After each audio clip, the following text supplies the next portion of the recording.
Setelah melalui perjalanan panjang mengikuti berbagai tahapan seleksi, pasangan Muhammad Ilham Ramadan dan Adinta Sania terpilih menjadi Bujang Gadis Palembang tahun 2025. Sulaiman Amin, Kepala Dinas Pariwisata Kota Palembang, mengatakan, kegiatan Bujang Gadis Palembang merupakan agenda tahunan yang diselenggarakan oleh Dinas Pariwisata Kota Palembang. Mencari duta pariwisata untuk memperkenalkan berbagai wisata yang ada di Kota Palembang. Sebagai kota yang kaya akan sejarah, budaya, dan kuliner, Bujang Gadis Palembang terpilih harus dapat mengembangkan pariwisata agar lebih dapat dikenal oleh wisatawan Nusantara maupun mancanegara. Jadi di dalam mekanismenya, mereka yang berada di dalam finalis baik juara dan finalis yang lain Bujang Gadis Palembang, mereka akan bertugas di bawah naungan Dinas Pariwisata Kota Palembang untuk melakukan promosi, publikasi, menawarkan sektor pariwisata, budaya, sejarah, semuanya mereka harus kuasai.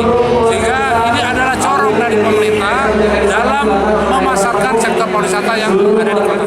Sementara itu, Bujang Gadis Palembang terpilih mengatakan, sebagai daerah yang kaya akan kuliner, budaya, dan kerajinan songket, wisata soft tourism menjadi salah satu wisata yang dapat dikembangkan di Kota Palembang dengan cara melibatkan masyarakat lokal sehingga dapat meningkatkan pertumbuhan ekonomi serta meningkatkan kunjungan wisatawan Nusantara maupun mancanegara.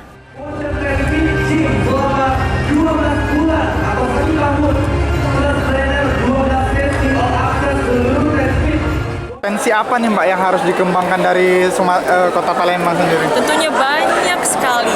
Yang paling menonjol di Palembang itu kan di bagian kuliner ya. Di kuliner, kemudian juga di bagian craft seperti songket, kemudian juga batik Palembang.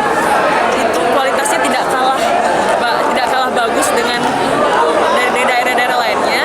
Jadi saya ingin sekali kita sebagai generasi muda untuk terus mengembangkan, mempromosikan pariwisata yang ada di Palembang. Jadi kita ketahui bahwa Gadis Palembang adalah duta pariwisata, yang dimana kedepannya saya akan memperkenalkan lagi pariwisata yang ada di Kota Palembang melalui laman sosial media pribadi saya.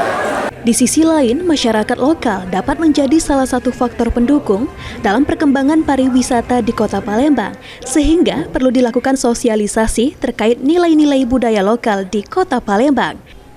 Eki Saputra, PAL TV.